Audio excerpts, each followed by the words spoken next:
Hello my dear ones. आज इस video में बात करने वाली हूँ मैं आपके अंदर के छोटे से बच्चे की हीलिंग के बारे में। कई बार ऐसा होता है ना कि हम बड़े हो जाते हैं, शरीर हमारा बड़ा दिखता है, हम बहुत सारी चीज़ें एनवायरनमेंट से, एजुकेशन से सीख जाते हैं, यानी कि बाहर की समझदारी हमारे अंदर एंटर कर जाती है। शरीर भी क्योंकि बड़ा हो जाता है, इतनी सारी बर्थडे सेलिब्रेट कर ली होती हैं, पर फिर भी अंदर ज़िद, इमोशंस को फील करना बहुत ज़्यादा बच्चे जैसा होता है। जैसे बच्चे होते हैं ना कि उनके अंदर बहुत ज़्यादा लॉजिकल रियलिस्टिक वे में इतना थिंकिंग नहीं होती, सब इमोशनल थिंकिंग होती है। एकदम से कभी बहुत खुश हो जाएंगे, एकदम से कभी बहुत ज़्यादा रो जाएंगे, परेशान हो जाएंगे, इस तरह से।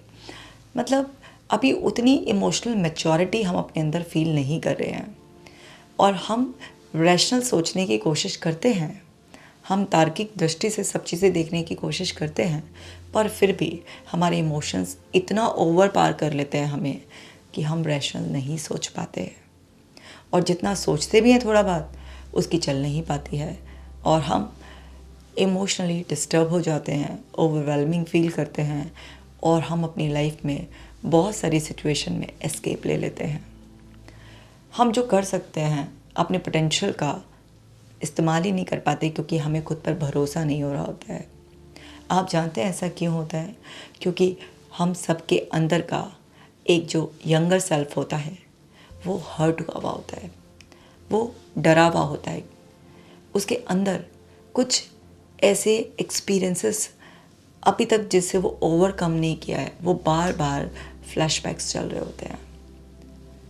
हम सब का यंगर सेल्फ, यानी कि हमारी लाइफ के अर्ली ईयर्स, उसमें अगर हमें प्यार नहीं मिला, हमें कॉन्फिडेंस नहीं दिया, हमें एक्सपोजर्स नहीं मिले, हमें बताया गया कि तुम गलत हो, तुम्हारे बस की नहीं है, हम कभी कुछ नहीं कर पाए तो हमारा मजाक उड़ाया गया, हमें किसी काम को करने से रोका गया, हमें किसी भी तरीके से इंसल्ट किया गया, कुछ भी हमारे नेगेटिव एक्सपीरियंसेस ऐसे हुए जो हमारे कोमल मन को ठेस पहुंचा गए थे, वो अभी तक हमने रिलीज़ नहीं किए हैं, तो हमें ये प्रॉब्लम बड़े होने के बाद भी बनी रहती है। यानी कि हमारी बायोलॉजिकल एज बढ़ती है, हमारा लॉजिकल ब्रेन यानी कि प्री फ्रंटल कॉर्टेक्स वो भी इवॉल्व होता रहता है, पर जो हमारा इमोशनल ब्रेन है वो इतना ज़्यादा हमें कंट्रोल करके रखता है कि हमारे लॉजिकल साइड की कुछ चल नहीं पाती है। जैसे फॉर एग्ज़ाम्पल, किसी इंसान को लोगों के सामने बोलने से डर लगता है। उसे लगता है कि अगर मैंने लोगों के सामने कुछ बोला तो लोग मेरा मजाक उड़ाएंगे, मेरी बात को कोई सीरियस नहीं लेगा, और मेरी बात को तो सीरियसली तो तब लेगा जब कोई मुझे सुनने में इंटरेस्टेड होगा, या चलो कोई सुनने में इंटरेस्टेड भी हो, मेरे पास तो कुछ ऐसा अच्छा कहने के लिए नहीं है, मेरे पास तो कुछ भी ऐसी स्किल नहीं है जो मैं दूसरों के सामने दिखाऊं, जब मेरे अंदर कुछ ऐसा है ही नहीं तो लोग मुझे कैसे सुने, लोग मुझे कैसे अप्रिशिएट करें, उनकी गलती थोड़ी ना है। मतलब आप खुद का कॉन्फिडेंस खो चुके हैं, आप अपने आप को बहुत डीवैल्यू कर रहे हैं, सेल्फ क्रिटिकल हैं आप। सो ये सब क्यों हो रहा है? ये सब इसलिए हो रहा है क्योंकि आपके अंदर का वो छोटा सा बच्चा कभी अटक गया होगा लोगों के सामने बात करने में, या उतनी समझ नहीं थी तो उतनी बढ़िया बात नहीं कही होगी, तो हो सकता है कुछ चार लोग आप पर हंस दिए हों, किसी ने आपको चुप करा दिया हो, किसी ने आपको बेवकूफ़ बता दिया हो, और अब आपको याद भी ना हो, लेकिन आपके उस यंगर सेल्फ ने वो जो एक्सपीरियंस किया था, वो हाई इमोशनल इंटेंसिटी अभी भी आपके अंदर पड़ी हुई है, उससे आप फ्री नहीं हुए हैं, इसलिए आप अभी भी सफ़र कर रहे हैं। अंदर से एक इच्छा जागती भी है। कई बार हम वीडियो देखते हैं, किसी और को ऐसा करते हुए देखते हैं, मोटिवेट होते हैं, हम चाहते हैं कि हम करें, ट्राई करें, बट फिर से वो डर हमें रोक लेता है, पीछे खींच लेता है, क्योंकि हमारे अंदर डर पड़ा हुआ होता है रिजेक्शन का, सो वो हमें खींच लेता है। इसी तरीके से कोई दूसरा पर्सन है, वो चाहता है कि बहुत पैसा कमाए, वो चाहता है कि खूब नाम कमाए, लेकिन हो सकता है उसने बचपन में सुना हो कि पैसे कोई पेड़ पर थोड़ा ना उगते हैं, तुम्हारे बस की नहीं है ऐसा, वो लोग तो बिल्कुल ही अलग तरीके से पैदा होते हैं। जो लोग इस ज़िंदगी में कुछ करते हैं, तुम्हारे अंदर इतना कुछ खास नहीं है, पैसा कमाना इतना आसान थोड़ी ना होता है, एड़ी चोटी का जोड़ लगाना पड़ता है पैसा कमाने में, आए बड़े पैसा करने वाले। हो सकता है आपने ऐसा कुछ सुना हो सकता है आपने अपने घर में पैसे को लेकर बहुत नेगेटिव बिलीव्स देखे हों, बहुत स्ट्रगल देखी हो, तो आपके दिमाग में पहले से ही ऐसे पैटर्न्स बन गए हों कि पैसा कमाना इतनी आसान बात नहीं है। और वो डर, वो ब्लॉकेज, वो पैटर्न्स आपको रोकते हैं। कुछ भी हो सकता है। जैसे मेरी एक क्लाइंट थी, वो इंग्लिश बहुत अच्छी नहीं बोल पाती थी। उसको हमेशा हेजिटेशन होती थी, उसको डर लगता था कि मतलब उसके अंदर ऐसा ये था कि मैं तो अच्छी तरीके से इंग्लिश बोल ही नहीं सकती हूँ, जबकि वो खुद CBSE से पढ़ी हुई थी, लेकिन उसके बावजूद भी उसको इंग्लिश बोलने में कॉन्फिडेंस नहीं होता था। उसको डर लगता था कि लोग मेरा मजाक उड़ाएंगे। क्यों? क्योंकि जब मैंने उसकी थेरेपी करी तो वहाँ पता चला कि जब वो छोटी थी तो उनके घर में अक्सर ये बात होती थी कि भाई इंग्लिश तो रोज़ बोलोगे, रोज़ प्रैक्टिस करोगे तो बढ़िया होती है। ऐसा थोड़ा ना होता है कि इंग्लिश मीडियम स्कूल में पढ़ लिया तो इंग्लिश बहुत बढ़िया हो जाएगी। और उसने मुझे बताया कि उनके घर में इंग्लिश स्पीकिंग का ऐसा कोई इन्वायरमेंट था नहीं। अब स्कूल में जाते थे तो वहाँ पर टीचर थोड़ा इंग्लिश बोलती थी, लेकिन बच्चों से तो हिंदी में ही बात करते थे। और घर में भी कोई ऐसा इन्वायरमेंट नहीं था। किसी रिश्तेदार के सामने उन्होंने पहले इंग्लिश बोलने की कोशिश करी तो रिश्तेदार ने भी बोल दिया, ओहो बड़ी इंग्लिश झाड़ रही है, इस तरीके से। तो वो उनके अंदर वो बात घर करे हुए थी कि इंग्लिश उन्हीं की अच्छी हो सकती है जिनके घर में इंग्लिश स्पीकिंग का इन्वायरमेंट हो, रोज़ बोलते हो। अब देखिए कि ऐसे इनके अंदर पड़ा हुआ था, तो वो ब्लॉकेज, वो बड़ी हो गई थी, उनको इंग्लिश आती थी लेकिन वो बोल नहीं पाती थी। तो ऐसे अलग अलग लोगों के अंदर तमाम इस तरीके की कुछ ना कुछ ब्लॉकेज होती हैं। इमोशनल लेवल पर उनके कोई ऐसे एक्सपीरियंसेस होते हैं, कुछ ऐसे पैटर्न्स रेफरेंस से बन गए होते हैं जिसकी वजह से इंसान बड़ा हो जाता है, लेकिन वो जो अंदर एक ब्लॉकेज है, जो पैटर्न्स बने हुए हैं, वो उसे फ्री नहीं होने देते हैं। क्योंकि शुरुआती साल हमारी ज़िंदगी के बहुत इम्पॉर्टेंट होते हैं। उस टाइम पर हमारे पास लॉजिकल माइंड हमारा बाद में ही, जन्म के बाद ही धीरे धीरे इवॉल्व होता है। हम लोग लर्न करते हैं, सीखते हैं, बड़े होते हैं। पहले तो हम अपने इमोशनल ब्रेन से ही हर मोमेंट में इमोशनल वे में ही, इमोशनल ग्लासेस से दुनिया को देख रहे होते हैं।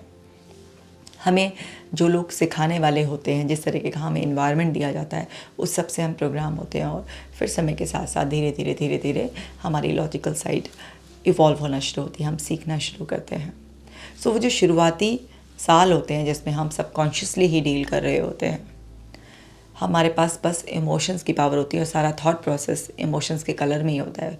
वो साल बड़े इंपॉर्टेंट होते हैं क्योंकि वहाँ पर लॉजिकल फ़िल्टर नहीं होता। तो बच्चे के अंदर फ़िल्टर नहीं होता, उसे जो भी कुछ बताया जाता है या इन्वायरमेंट दिया जाता है वो सब एक स्पॉन्ज की तरह एब्जॉर्ब कर लेता है, क्योंकि उसके अंदर फ़िल्टर ही नहीं है ये कि ये गलत है, ये सही है, इसका फ़िल्टर ही नहीं है। वो तो धीरे धीरे बनना शुरू होता है। सो वहाँ पर बहुत सारे ऐसे कचरा पैटर्न्स हमारे अंदर बन चुके होते हैं जो हमें बाद तक सताते हैं। तो मैं आपको आपके इनर चाइल्ड की हीलिंग के बारे में बताती हूँ, एक एग्जांपल से बनाती हूँ। देखिए, मेरे पास एक लेडी आई थी। सो उनको बहुत ही ज़्यादा हेजिटेशन होती थी, वो पब्लिकली बोल नहीं पाती थी। अच्छा, बहुत पढ़ी लिखी थी, उन्होंने MCOM कर रखा था, उन्होंने MEd कर रखा था, उन्होंने कंप्यूटर का कोर्स भी कर रखा था। और क्रिएटिविटी में भी उनको तमाम ऐसी क्रिएटिव चीज़ें होती हैं ना, जैसे कि वेस्ट मटेरियल से बहुत ही खूबसूरत चीज़ें बनानी उनको आती थी। कुकिंग उनकी बहुत फर्स्ट क्लास थी, मतलब बहुत ही अच्छी। वो एक हाउस मैनेजमेंट भी बहुत अच्छा करती थी और प्लस पढ़ी लिखी भी थी। और ऐसा भी नहीं कि ऐसे ही पढ़ी लिखी भी हो, थ्रू आउट उनकी फ़र्स्ट क्लास थी और बहुत अच्छी तरीके से सब नॉलेज भी थी उनको। लेकिन उन्होंने कहा कि मैम, मुझे पब्लिक के सामने अपनी नॉलेज को प्रेजेंट करना, डिलीवर करने में बहुत ज़्यादा हेजिटेशन होती है, मैं नहीं कर पाती, मेरे अंदर से कॉन्फिडेंस नहीं आता, कुछ है मेरे अंदर जो मुझे रोकता है। मुझे समझ में नहीं आ रहा कि मैंने इतनी पढ़ाई करी है, मैं टैलेंटेड भी हूँ, मैं खाना पकाती हूँ, किसी को तो खिलाती हूँ तो लोग तारीफ़ भी करते हैं, मेरे घर आते हैं तो मैंने इतनी सुंदर चीज़ें बनाकर अपना घर इतना सुंदर सजा रखा है तो लोग उसकी भी तारीफ़ करते हैं, बताते हैं कि तुम तो बड़ी टैलेंटेड हो। फिर भी लेकिन मेरे अंदर कॉन्फिडेंस नहीं आ पाता, मैं बोल नहीं पाती अपनी बात खुलकर किसी के सामने। पढ़ी लिखी भी हूँ, बच्चों को पढ़ा लूँगी, लेकिन अगर बच्चे का कोई फ्रेंड आ जाएगा उसको नहीं पढ़ा पाऊँगी ढंग से, फिर मुझे आनाकानी करनी पड़ती है, बिज़ी बेटा मैं भी काम में हूँ, ये सब करना पड़ता है, और फैमिली फंक्शन भी होता है कुछ भी, तो वहाँ पर भी सब लोग मेरे सामने खूब बोल रहे होते हैं, लेकिन पता नहीं क्यों नहीं बोल पाती मैं लोगों के सामने। सो मैंने कहा चलिए इसका भी पता लगाते हैं। तो हमने उनकी इनर चाइल्ड को हील करने के लिए फिर उनको हमने हिप्नोटाइज़ किया। आप इसको घर पे भी कर सकते हैं, मैं आपको बताऊंगी कैसे कर सकते हैं। मैंने उनको हिप्नोटाइज़ किया, उन्हें आराम से बिल्कुल रिलैक्स किया पहले उनको, और टेक्निक के ज़रिए मैंने उनको एक ट्रांस स्टेट में पहुंचाया, जहाँ पर वो डीपली फोकस्ड होंगे अपने इनर वर्ल्ड पर। वो एक जगह उनकी एनर्जी फोकस हो गई, और फिर मैंने उन पर लगाई age regression technique. Age regression एक हिप्नोसिस की टेक्निक होती है, जिसमें हम उस पर्सन को उसके प्रीवियस ईयर्स में धीरे धीरे भेजते हैं कि देखिए कहाँ पर कौन से साल में ब्लॉकेज है, और जाओ और पता कर आओ। तो उससे जब उनको एज रिग्रेस करा रहे थे हम, तो पता चला कि वो 9 साल की थी, और 9 साल की एज में स्कूल में उन्होंने पार्टिसिपेट किया था। अब उन्होंने जब पार्टिसिपेट किया था तो वो स्टेज पर गई, तो उनका जो पोएम थी वो थोड़ी लंबी थी। अब उन्होंने 2-4 लाइन बोली, उसके बाद वो कुछ वर्ड्स भूल गई। तो वो क्या है, हमारी मेमोरी एक लिंक मेमोरी है, तो वो कुछ वर्ड्स भूल गई जो कि टिपिकल वर्ड थे उनकी एज के अकॉर्डिंग। तो उससे उनका वो लिंक टूटा और वो आगे का भी भूल गई। अब वो वहाँ पर स्टेज पर थी, टीचर ने 1-2 बार बोला बोलो बोलो, लेकिन वो याद ही नहीं आ रहा था, उन्हें बोल नहीं पा रही थी। तो बच्चे हंस रहे थे, टीचर ने भी डांट दिया, फिर घर पे भी उनकी मम्मी ने बोल दिया तुझे इतना रटवा कर भेजा था, इतना याद करवा के भेजा था, बोल नहीं पाई, शर्माती है, ये नहीं करती वो नहीं करती, ऐसे करके। अब छोटे बच्चे, 9 साल की बच्ची के लिए, अब एक बार बताइए कितना, मतलब सारे ही टूट पड़े उस पर। टीचर ने भी ऐसे बोल दिया, मदर ने भी ऐसे बोल दिया, तो उस बच्ची के मन में वो एक डर बैठ गया, उसके मन में ये बात बैठ गई कि इतनी प्रैक्टिस करने के बावजूद भी मैं अपनी बात बोल नहीं पाऊँगी। उसके बाद उन्होंने स्कूल में किसी भी ऐसे प्रोग्राम में पार्टिसिपेट नहीं करा। उन्होंने बोला कि 1-2 बार बहुत मम्मी के फोर्स करने पर मैंने कोशिश भी करी, लेकिन हर बार मेरा यही होता था कि मैं परफॉर्म नहीं कर पाती थी। आप देखिए 9 साल की एज में उनके अंदर का वो जो एक्सपीरियंस था, उस एक्सपीरियंस ने उनको आज 38 इयर्स की एज में भी फ्री नहीं किया। 9 साल की एज में शुरू हुआ था और 38 साल की उम्र में भी वो उससे फ्री नहीं थी, जब कितना क्वालिफाइड थी। लेकिन नहीं, वो उनको अकेले में पढ़ना हो, अकेले में कुछ कहना हो, समझदारी दिखानी हो, सब है, लेकिन जैसे ही लोग होंगे वहीं पर ही उनके अंदर का वो एक्सपीरियंस उन्हें रोक लेता था, क्योंकि हमारे सबकॉन्शियस के पास इस तरीके के इमोशनल एक्सपीरियंसेस स्टोर होते हैं, और हमारा सबकॉन्शियस माइंड हमारे इमोशंस का सेंटर है। तो वो क्या करता है, जब भी दोबारा ऐसा लगता है कि एक थ्रेट है, उसी टाइप का सेम सिनेरियो, तो उसको प्रीवियस एक्सपीरियंस याद आता है कि नहीं, ये तो बहुत ही अनकंफर्टेबल टाइम था, इसमें तो लोगों ने बड़ा मजाक उड़ाया था, और एक बिलीफ वहाँ पर सेट हुआ था उससे। वो एक एक्सपीरियंस के बेस पर ही, क्योंकि वो उसकी इमोशनल इंटेंसिटी बहुत हाई थी, तो वो सेट हो गया था उनके दिमाग में कि मैं ये नहीं कर सकती, पब्लिक स्पीकिंग मेरे लिए नहीं है। तो वहाँ पर उनका माइंड उसको उस डिस्कम्फर्ट से बचाने के लिए कि कहीं दोबारा से लोग तुम पर हंसे नहीं, या कोई तुम्हें ये ना बताए कि तुम्हारा आइडिया अच्छा नहीं है, तुम बोल नहीं पाती हो, या मैं ब्लैंक ना हो जाऊँ, तरह तरह से उनको वो फियर रोकता था। तो सिचुएशन अवॉइड करती थी वो। अब क्योंकि बड़ी हो गई थी, लॉजिकल माइंडसेट बहुत अच्छे से डेवलप हो गया था, पढ़ी लिखी थी, टैलेंटेड थी, तो एक हिस्सा दिमाग का बोलता था कि ट्राई करो, लेकिन वो जो इमोशंस वाला हिस्सा होता है हमारे ब्रेन का, वो इतना पावरफुल होता है कि वो दूसरे हिस्से की, यानी कि लॉजिकल साइड की, चलने नहीं देता। जब बात इमोशंस की, जब बात फियर की होती है, थ्रेट की होती है, तो वो उनको रोक लेता था। लेकिन जब हमने उनकी हिप्नोथेरेपी करी और वो रिलीज़ कराया उनके अंदर से फियर, और उनको बोला कि जाओ अब उस एज में अपने इस मैच्योर सेल्फ से जाओ और उस छोटी सी 9 साल की बच्ची के कान में बोलो, हे ऑल द बेस्ट, तुम बहुत अच्छा बोल सकती हो, डजेंट मैटर तुम एक आध वर्ड भूल गई हो, आगे की लाइन बोल दो और बोलो, कंप्लीट करो अपनी इस पोएम को, और हंस कर, एक्शंस कर कर बहुत अच्छी तरीके से बोलो। उनको ऐसे हमने थेरेपी में कराया कि अपने उस 9 साल की एज में या यंगर सेल्फ के कान में बोलो कि वो बोले, और देखो कि वो बोल रही है पूरी की पूरी पोएम, बहुत अच्छी तरीके से वो बोल रही है। बच्चे तालियां बजा रहे हैं, टीचर अप्रिशिएट कर रही है, मम्मी भी अप्रिशिएट कर रही हैं, और वो भी बहुत खुश हो रही है, और वो अपने आप को बोल रही है यस मैंने कर दिखाया, और वो तालियां बजा रही है कि यस मैंने बहुत अच्छी तरीके से पोएम बोली है और मैं बोल सकती हूँ। और देखो वो 9 साल की छोटी सी तुम्हारी यंगर सेल्फ अब देखो जैसे जैसे बड़ी हो रही है, वो पूरे कॉन्फिडेंस के साथ पार्टिसिपेट कर रही है, बहुत अच्छी तरीके से वो अपनी लाइफ में उस कॉन्फिडेंस के साथ आगे बढ़ रही है। और देखो वो वापस 38 इयर्स की एज तक आ गई है, और अब वो तुम्हें बता रही है कि मैं किसी के भी सामने बहुत अच्छी तरीके से पूरे कॉन्फिडेंस से बोल सकती हूँ। जब हम ये थेरेपी कराते हैं तो उस टाइम पर हम 5 सेंसेस का इस तरीके से इस्तेमाल करते हैं, जो अंदर मेंटल मूवी पड़ी होती है, जब उसको हम रिकॉल कराते हैं तब भी, और जब कुछ नई स्टेट क्रिएट करते हैं तो तब भी पूरा हम विजुअल्स, ऑडिटरी, कैनेस्थेटिक मोडालिटीज़ का बहुत ख्याल रखते हैं।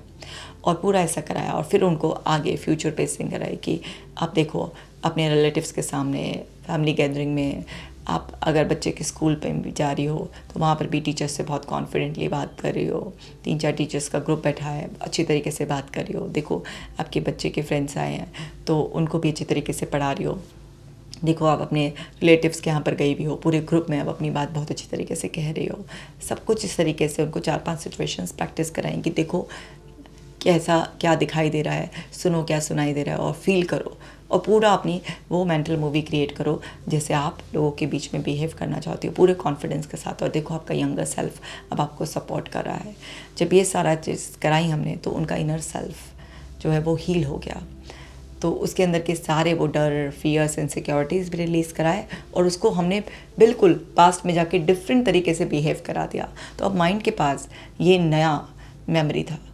अब जब भी उस तरीके की सिचुएशन में वो गई तो माइंड ने चेक किया, क्योंकि उसका काम है चेक करना, तो उसको अब सब कुछ बदला हुआ लगा। तो अंदर से किसी भी तरीके का ब्लॉकेज, कोई रोकना आ ही नहीं रहा था, और वो बहुत ही आराम से वहाँ पर आराम से बात करने लगी। उसके बाद मतलब मैजिक ही, कमाल ही हो गया उनकी लाइफ में, और बहुत ही अच्छा महसूस करने लगी। अब आप क्या करें, घर पर आप कैसे कर सकते हैं? आप आराम से किसी भी काउच पे, सोफे पे आराम से ऐसे लेट जाएं, पूरा रेस्टेड। अगर पूरा नहीं लेट के आपको लगता है कि मैं लेट के करूँ कहीं मेरी नींद ना लग जाए, तो थोड़ा सा आप आराम से ऐसे थोड़ा रेस्ट कर पाए इस तरीके से। और उसके बाद आप कुछ डीप ब्रेथ्स लो, लंबी गहरी सांस लो, आप छोड़ो, अपने आप को रिलैक्स करो, और इस तरीके से इमेजिन करो कि आप सीढ़ी पर खड़े हैं और नीचे 50 सीढ़ी गहराइयों में उतर रही हैं, 50 सीढ़ियाँ, और आप टॉप पे स्टेयरकेस के टॉप पर खड़े हैं, सबसे ऊपर वाली सीढ़ी पर। और जैसे जैसे आप एक एक काउंट नीचे जा रहे हैं सीढ़ी पर, वैसे वैसे आप और ज़्यादा रिलैक्स होते जा रहे हैं और अपने सबकॉन्शियस की डेप्थ में जा रहे हैं आप। सो ऐसे आपने 50, 49, 48, 47 ऐसे पूरा आपने 1 तक जाना है पूरा। ऐसे कि 1 तक जाते जाते मैं पूरा अपने सबकॉन्शियस की गहराइयों में चला जाऊँगा, जहाँ पर वो सब कुछ पड़ा हुआ है जिसको मुझे आज चेंज करना है। तो आपने ऐसे करके अपने आप को एक ट्रांस लाइक स्टेट में पहुंचा सकते हैं, या आप सिंपल प्रोग्रेसिव मसल्स रिलैक्सेशन भी कर सकते हैं। स्टेप बाय स्टेप बॉडी के हर एक पार्ट को रिलैक्स करना, इस तरीके से भी कर सकते हैं। और फिर जब आप वहाँ पहुँच जाएँ तो आप ऐसे ही इमेजिन कर सकते हैं कि आपके सामने एक ग्लास वॉल है और वहाँ पर एक टीवी लगा हुआ है उसके ऊपर, और आप आराम से वहाँ पर बैठकर उस टीवी पर वो देखेंगे मेमोरी जो आपके अंदर पड़ी हुई है। यानी कि आप उससे इमोशनली डिस्कनेक्ट रहेंगे, आप देख पाएंगे और सुन पाएंगे, समझ पाएंगे सब कुछ, पर उसका जो पास्ट में हुई भी घटना है उसका कोई असर नहीं रहेगा, बस आप रिलीज़ करने के लिए गए हैं वहाँ पर। तो आप उसको क्या कर सकते हैं कि आपने अपने सबकॉन्शियस माइंड को कमांड दिया, जो भी आपकी आज की प्रॉब्लम है, कि इससे रिलेटेड अगर मेरे अंदर कोई भी मेमोरी है जिसकी वजह से मुझे आज ये स्ट्रगल हो रही है, तो वो डिस्प्ले हो उस स्क्रीन पर। तो आपने अपने सबकॉन्शियस माइंड को स्टेट में कमांड देंगे, तो आपके अंदर अगर कुछ भी ऐसा होगा तो वो ज़रूर उस टीवी स्क्रीन पर आपको डिस्प्ले लगेगा। तो उसमें देखें क्या दिखाई दे रहा है, सुने क्या सुनाई दे रहा है, और उस वक्त आप कैसे फील कर रहे थे, क्योंकि आप डिस्कनेक्टेड हैं, क्योंकि आप तो टीवी पे देख रहे हैं उसे, तो उसे समझने की कोशिश करें कि उस टाइम कैसे फील हुआ होगा। तो अब आप ऐसे इमेजिन करें कि आपके पास पावर है, और ये आपका पावर है, आपका हैंड। तो आप जब भी अपने थंब से अपने इंडेक्स फिंगर को प्रेस करेंगे तो उसमें कुछ भी आप विजुअल्स चेंज कर पाएंगे। जब भी आप अपने थंब से अपनी मिडिल फिंगर को वो करेंगे तो आप उसमें कुछ भी वॉइस चेंजेस कर पाएंगे। जब भी आप उसमें थंब से अपने रिंग फिंगर को प्रेस करेंगे तो आप उसकी अपनी यंगर सेल्फ की फीलिंग्स चेंज कर पाएंगे। और जैसे ही आप अपने थंब से अपनी लिटिल फिंगर को प्रेस करेंगे तो आप उस नए सीन को फिक्स कर देंगे वहाँ पर। सो आप अपनी रिक्वायरमेंट के हिसाब से जो भी आपकी प्रॉब्लम है उसमें मॉडिफिकेशन करें और फिर उस टीवी स्क्रीन पर वो नया मॉडिफिकेशन वाली नई मेमोरी को ऐसे चलता हुआ छोड़ दें और उसे देखकर हंसें, मुस्कुराएं आराम से, कि ऐसा महसूस करें कि आपका इनर चाइल्ड अब इस तरीके से बिहेव करने के लिए तैयार है।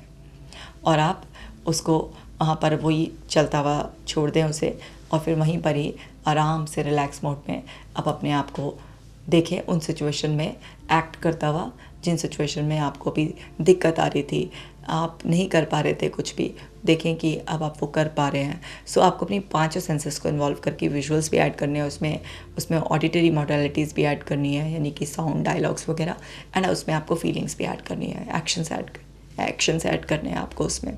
तो वो सब चीज़ें आपको उसमें ऐड करनी है। तो वो जब आप पूरी मेंटल मूवी क्रिएट कर लेंगे तो उसे एंजॉय करें और देखें कि आपका इनर सेल्फ अब आपको सपोर्ट कर रहा है। तो आपके वहाँ पर वो जो आपके यंगर सेल्फ का न्यू वर्जन चल रहा था वो, और प्लस ये सब जो आपने अभी सोच कर अंदर क्रिएट किया वो भी आपके उस टीवी स्क्रीन पर चल रहा है, और बस उसे वहीं पर ही चलता हुआ छोड़ दें। और इस इम्प्रेशन के साथ कि नेक्स्ट टाइम जब भी मैं जस्ट आंखें बंद कर अपने आप को उस काउच पे ऐसे इमेजिन करूँगा तो मेरी टीवी स्क्रीन पर वही कॉन्फिडेंस वाली सारी की सारी सीन्स चल रहे होंगे और मैं इंस्टेंटली मोटिवेट होकर उस एक्शन को ईजीली ले पाऊँगा।